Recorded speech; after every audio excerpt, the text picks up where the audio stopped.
नमस्कार।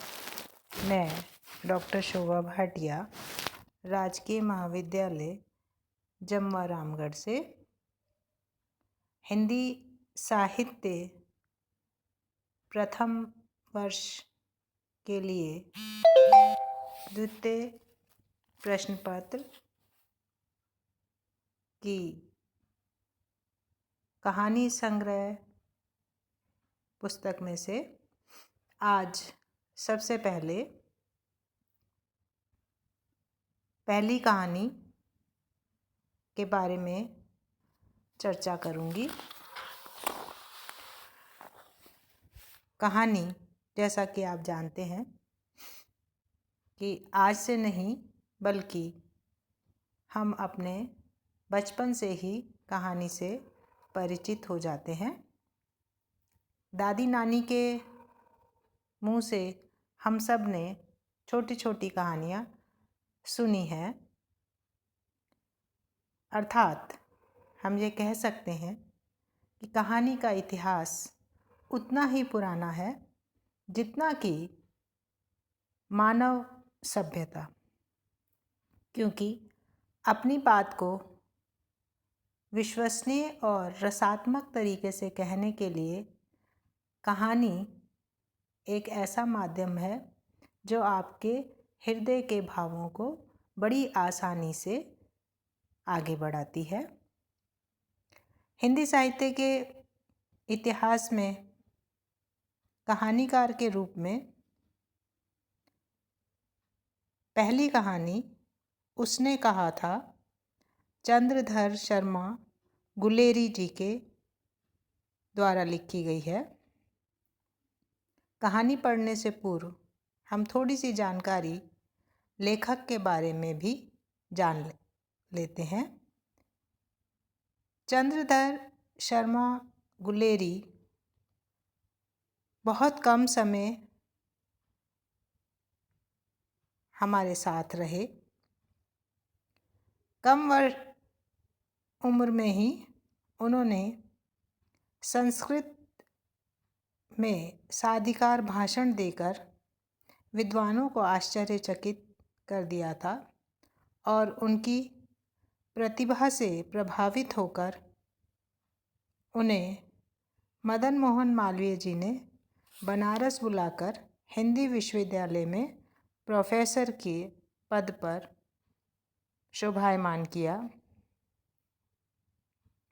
सामान्य तौर पर ज़्यादातर कहानीकारों का परिचय बहुत सारी कहानियों के लिखने के बाद स्थापित होता है, लेकिन आपको यह जानकर आश्चर्य होगा कि चंद्रधर शर्मा गुलेरी जी ऐसे लेखक हैं जिन्होंने केवल मात्र 3 कहानियाँ लिखकर हिंदी कथा साहित्य को नई दिशा और नए आयाम प्रदान किए हैं। और उनकी प्रसिद्धि का मुख्य आधार आपके कोर्स में रखी गई उसने कहा था कहानी है, जो कि फ्लैशबैक में चलती है। फ्लैशबैक से तात्पर्य ये है कि पूर्व की स्मृतियों के आधार पर पूरी कहानी अपने आप में एक नए रूप को समेटे हुए है। यह कहानी उसने कहा था गुलेरी जी की ही नहीं, हिंदी साहित्य के इतिहास में की कहानियों में सर्वश्रेष्ठ कहानियों में अपना नाम अंकित कर चुकी है और लेखक की कीर्ति का मुख्य आधार स्तंभ है। हिंदी कहानी के विकास में उसने कहा था कहानी मील का पत्थर साबित हुई है। मील के पत्थर से तात्पर्य ये है, उन्होंने एक ऐसा स्थापित मापदंड कथाकारों के सामने रखा कि जिसे कभी भी भुलाया नहीं जा सकता। कहानी के मुख्य पात्र लहना सिंह के चरित्र के माध्यम से उन्होंने व्यक्ति के जीवन में निश्चल प्रेम, त्याग भावना, देश प्रेम, वादा निभाना, वीरता जैसे भावों को एक साथ अभिव्यक्त करने में सफलता हासिल की है। महत्वपूर्ण बात यह है कि मन ही मन बचपन में ही जागृत हुआ बाल प्रेम किस तरह से लहना सिंह के अभूतपूर्व त्याग को प्रदर्शित करता है, जिसमें वह अपने प्राणों की आहुति देकर भी अपने हृदय से जिसे वह चाहता था उसके पति और पुत्र की रक्षा करता है। विषय और रचना शिल्प की दृष्टि से यह कहानी बहुत महत्वपूर्ण है। लेखक ने कहानी का आरंभ बड़े आकर्षक ढंग से किया है और उसका विकास और करुणापूर्ण अंत बहुत ही सुंदर तरीके से सृजित किया है। कथा सूत्रों को एक साथ जोड़ते हुए पात्रों की चरित्रगत विशेषताओं का उद्घाटन संवाद शैली के माध्यम से और अमृतसर से दूर फ्रांस की युद्धभूमि के वातावरण का सजीव अंकन, पात्र तथा समय स्थिति के अनुसार भाषा का प्रयोग इस कहानी को और भी अधिक महत्वपूर्ण बना देता है। फ्लैशबैक शैली में लिखी गई यह हिंदी कहानी की प्रथम कहानी कही जा सकती है, जिसमें व्यंग भी है, सूक्ष्म चरित्र चित्रण है, पात्रों के अनुकूल देसी, उर्दू, पंजाबी शब्दों का प्रयोग वातावरण को बहुत ही सरल सहज बना देता है, तो मुहावरेदार भाषा इस कहानी को और भी अधिक महत्व प्रदान करती है। उसने कहा था कहानी चंद्रधर शर्मा गुलेरी ने अपने प्रथम अंक में ही, जैसा कि आपको दिखाई दे रहा है, शुरुआत करते हैं। बड़े बड़े शहरों के इक्के गाड़ी वालों के जबान के कोड़े से जिनकी पीठ छिल गई है और कान तक पक गए हैं, उनसे हमारी प्रार्थना है कि अमृतसर के बम्बू काट वालों की बोली का मरहम लगावें। देखिए, बड़े आकर्षक तरीके से इस कहानी की शुरुआत करते हुए हमें परिचय मिलता है कि यह कहानी अमृतसर के लकड़ी बाजार की कहानी है और साथ ही बड़े शहरों में बेजुबान जानवरों के माध्यम से चलने वाली इक्के गाड़ियाँ, उसके चलाने वाले जहाँ अपनी कड़वी ज़ुबान से लोगों को ऐसे परेशान कर देते हैं जैसे जानवर के पीठ पर कोड़े पड़े, और इतनी तकलीफ़देह बातें या भाषा का प्रयोग वो करते हैं कि सुनने वाला परेशान हो उठता है। लेकिन अमृतसर के जिस क्षेत्र की चर्चा की जा रही है, वहाँ की बोली अत्यंत मीठी है। जब बड़े बड़े शहरों की चौड़ी सड़कों पर घोड़े की पीठ को चाबुक से धुनते हुए इक्के वाले कभी घोड़े की नानी से अपना निकट संबंध स्थिर करते हैं, कभी राह चलते पैदलों की आँखों के ना होने पर तरस खाते हैं, कभी उनके पैरों की उंगलियों के पोरों को चीथकर अपने ही को सताया हुआ बताते हैं और संसार भर की गलानी, निराशा और शोक के अवतार बने नाक की सीध में चले जाते हैं।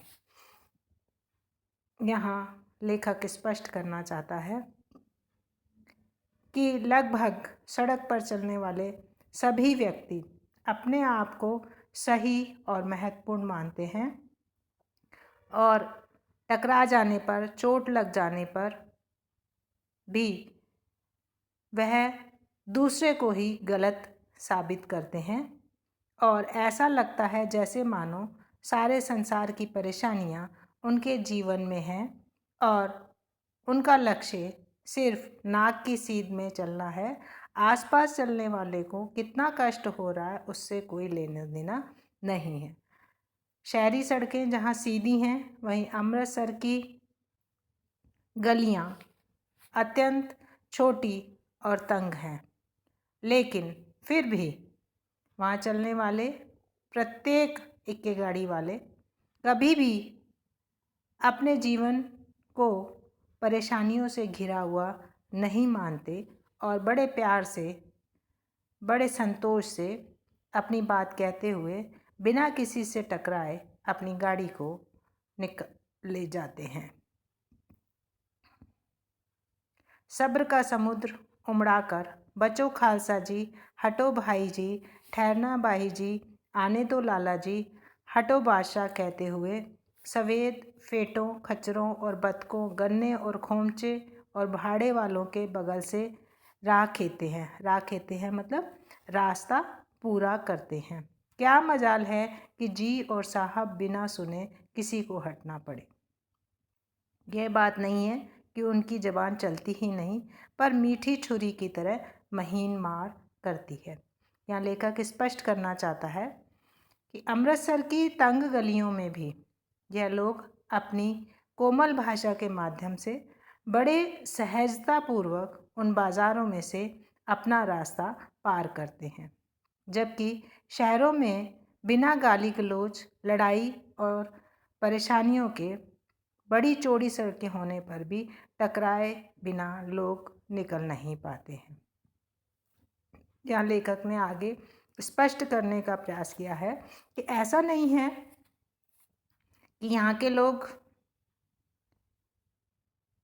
गलत बात ना बोलते हों, लेकिन वो गलत बात भी इतने प्यार से बोली जाती है कि सामने वाले को वह मार नहीं लगती, वह चोट नहीं पहुंचाती। यह बात नहीं है कि उनकी जीभ चलती ही नहीं, पर मीठी छुरी की तरह महीन मार करती हुई चलती है। अर्थात जैसे मीठी छुरी का काम है काटना, लेकिन उसे इतने प्यार से चलाया जाए कि एहसास ही ना हो कि छुरी चल रही है। उसी तरह से उनकी भाषा बड़े प्यार से आगे बढ़ती है। जैसे यदि कोई बुढ़िया बार बार चितौनी देने पर भी लीक से नहीं हटती, तो उनकी वचनावली के ये नमूने हैं। हट जा जीने योगिए, हट जा कर्मा वालिए, हट जा पुत्ता प्यारिए, बच जा लंबी उम्रा वालिए। मतलब इतने प्यार से, जबकि वे वृद्ध है, फिर भी उसे चेतावनी देते हुए बड़े प्यार से कहते हैं कि अरे तू तो जीने के योग्य है, तू तो कर्मों वाली है, तू अपने बच्चों को प्यारी है, तेरी तो बहुत लंबी उम्र है, तू मेरे रास्ते में आकर अपनी उम्र को क्यों कम करना चाहती है, तू बचकर चल। कहानी की शुरुआत लेखक बड़े सहज तरीके से प्रस्तुत करता है और बड़ा ही सुंदर चित्रण अमृतसर के बाजार का करता है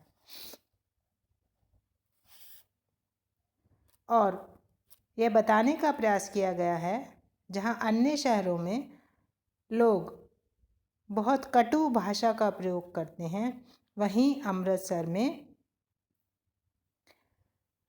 गाड़ी चलाने वाले लोग राहगीरों से बड़ी इज्जत और प्रेम से बात करते हुए उनसे रास्ते में से हटने का निवेदन करते हैं।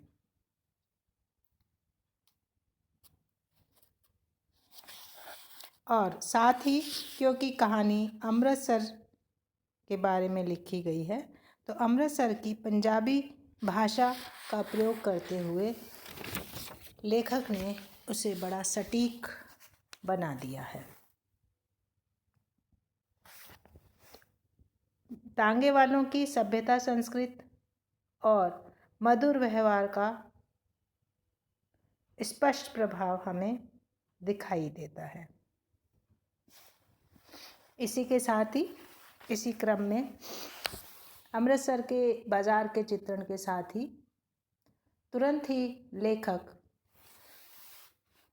मुख्य नायक और नायिका की ओर बढ़ता है। ऐसे बम्बू काट वाले के बीच में होकर एक लड़का और लड़की चौक की एक दुकान में आकर मिले। उनके बालों और उनके ढीले सुथनों से, सुथना का मतलब है सलवार, जान पड़ता है कि दोनों सिख हैं। मतलब वेशभूषा से भी हमारी पहचान बनती है। आजकल चाहे सभी लोग एक तरह से कपड़े पहनने लग जाएं, पर पहले हर क्षेत्र विशेष की अपनी एक विशेष पहनावा हुआ करता था और पहनावे से ही पता चल जाता था कि यह व्यक्ति राजस्थानी है, गुजराती है या पंजाबी है। अमृतसर के चित्रण से और बच्चों के कपड़ों से पता चलता है कि दोनों ही पंजाबी सिख परिवार से हैं। वह अपने मामा के केश धोने के लिए दही लेने आया था और रसोई के लिए बड़ियाँ। मामा के केश धोने के लिए दही लेने आना स्पष्ट करता है कि ये बच्चे शायद अपनी गर्मियों की छुट्टियों में मामा के घर पर आए हैं। दुकानदार परदेशी से गुथ रहा है जो शेर भर गीले पापड़ों की गड्डी को गिने बिना हटता ना था, क्योंकि व्यापारी के पास या दुकानदार के पास एक ग्राहक पहले से खड़ा है। ये दोनों अपने सामान लेने का इंतज़ार कर रहे हैं, तो सहज रूप से आपस में बात करते हैं। तेरा घर कहाँ है? मगरे में। और तेरा मांझे में। यहाँ कहाँ रहती हो? अतर सिंह की बैठक में, वो मेरे मामा होते। मैं भी मामा के यहाँ रहता हूँ, उनका घर गुरु बाजार में है। थोड़ी सी बात से ही स्पष्ट होता है और इतनी देर में ही दुकानदार ग्राहक को निपटाकर उनको सौदा देने लगता है। सौदा लेकर दोनों अपने अपने रास्ते चल देते हैं। चलते समय लड़का लड़की से पूछता है, तेरी कुड़माई हो गई? कुड़माई का मतलब है सगाई। इस पर लड़की कुछ आंखें चढ़ाकर धत कहकर दौड़ गई और लड़का मुंह देखता रह गया। इसमें स्पष्ट करने का प्रयास किया है कि पहले ही बार मिलने में ही दोनों एक दूसरे की ओर आकर्षित हुए हैं और लड़का बड़े सहज तरीके से उससे पहले ही पूछ लेता है कि सगाई हो गई क्या, और लड़की अपनी स्त्री सुलभ लज्जा के कारण धत कहकर भाग जाती है। दूसरे तीसरे दिन सब्जी वाले के यहाँ, दूध वाले के यहाँ अकस्मात दोनों मिल जाते हैं। जैसे मानो प्रकृति को भी मंजूर था कि वह 2-4 दिन में सहज रूप से ही अपने अपने मामा के घर रहते हुए सामान लेने के लिए मिलते रहते हैं। 2-3 बार लड़के ने फिर पूछा, तेरी कुड़माई हो गई? और उत्तर में वही धत मिला। उनका मिलने का क्रम महीने भर चलता रहता है और लड़का हर बार वही सवाल करता है और लड़की का हर बार वही उत्तर होता है। एक दिन वैसे ही हंसी में चिढ़ाने के लिए जब लड़की से पूछा तो संभावना के विरुद्ध लड़की बोली, हाँ हो गई। कब? कल देखते नहीं, यह रेशम से कड़ा हुआ शालू। लड़की भाग गई। अपनी उम्मीद के विरुद्ध अचानक ही लड़के को जब यह जवाब मिलता है कि उसकी सगाई हो गई है तो वह एकदम हैरान परेशान हो जाता है। लड़की भाग गई। लड़के ने घर की राह ली। रास्ते में एक लड़के को मोरी में ढकेल दिया। मोरी में मतलब नाली में। एक छाबड़ी वाले के दिन भर की कमाई हुई। तो छाबड़ी मतलब सिर पर रख कर सामान जो बेचता है, उसकी सारी कमाई को नीचे गिरा दिया। एक कुत्ते पर पत्थर मारा। एक गोभी वाले के ठेले में दूध उड़ेल दिया। सामने नहाकर आती हुई किसी वैष्णवी से टकराकर अंधे की उपाधि पाई। तब कहीं जाकर वह घर पहुंचा। इस अंश में लेखक ने यह बताने का प्रयास किया है कि जब हमें अपनी उम्मीद के विपरीत कोई जवाब मिलता है तो उसके विपरीत हमारे हृदय में प्रतिक्रिया होती है। और बड़े सुंदर तरीके से लेखक ने इस प्रतिक्रिया को स्पष्ट करने का प्रयास किया है।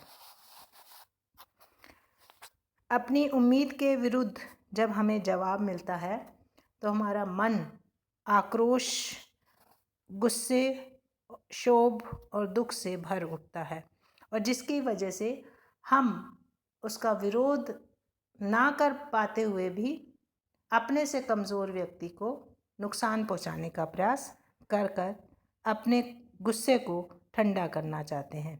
यही स्थिति उस लड़के के साथ होती है कि जब उम्मीद के विपरीत लड़की कहती है कि हाँ मेरी सगाई हो गई है, तो वह आसपास के लोगों को नुकसान पहुंचाता हुआ घर में पहुंचता है। लड़के ने रास्ते में जो जो हरकतें की हैं वो इस बात की प्रतीक हैं कि उसे लड़की की सगाई होने से बहुत ज़्यादा दुख पहुंचा है, और उसका क्षोभ, खिन्नता, क्रोध भाव एकदम से सहज रूप से अभिव्यक्त हुआ है।